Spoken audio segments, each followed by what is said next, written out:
आखाती देशामध्ये युद्ध चालू आहे. कोणाचं तर इराण, इस्रायल आणि अमेरिका. पण त्या युद्धाच्या झळा सध्या भारतीयांना सुद्धा सोसाव्या लागतात आणि सोसाव्या लागतात म्हणण्यापेक्षा की अडचण काय निर्माण होती आहे की पेट्रोलची किंवा डिझेलची. आता बीड शहरात मी सध्या एका पेट्रोल पंपावर आहे. छत्रपती शिवाजी महाराजांचा पुतळा आहे माझ्या पाठीमागे. त्या चौकातल्या मी पेट्रोल पंपाजवळ आहे. आज सकाळपासून ना बीड शहरामध्ये काही घडामोडी झाल्या. एका पेट्रोल पंपावर भरपूर गर्दी होती पेट्रोल भरण्यासाठी. तर ह्या सगळ्या अफवा अशा उठल्या की युद्ध चालू आहे त्याच्यामुळे पेट्रोलसाठी रांगा लागल्यात. माझ्यासोबत त्या पेट्रोल पंपाचे मॅनेजर माझ्यासोबत आहेत.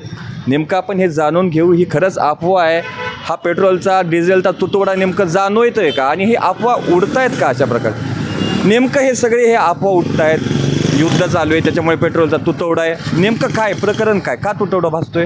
तुटवडा नाही आहे, मध्ये आलेल्या 2-4 सुट्ट्यांमुळे, ईदची सुट्टी त्यानंतर गुढीपाडव्याची सुट्टी, त्यामुळे बरेच पेट्रोल पंपाचे पेमेंट वेळेवर पोहोचलेले नाही.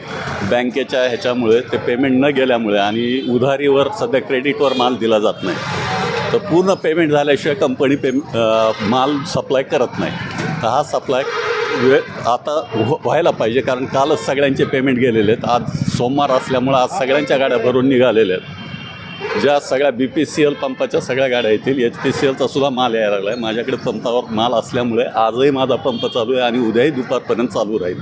उद्या माझी गाडी भरून येत आहे. हे सगळं आता हे पेट्रोलच्या हे टँकर म्हणा, हे सगळ्या गोष्टी म्हणा, हे केव्हा सुरळीत कधी होईल आणि या सगळ्या अफवा उठत आहेत. तुम्ही एक कर्मचारी म्हणून पेट्रोल पंपाचे लोकांना असं काही सांगता की ह्या अफवावर विश्वास ठेवू नका किंवा ह्या अफवा उठल्या जातात अशा?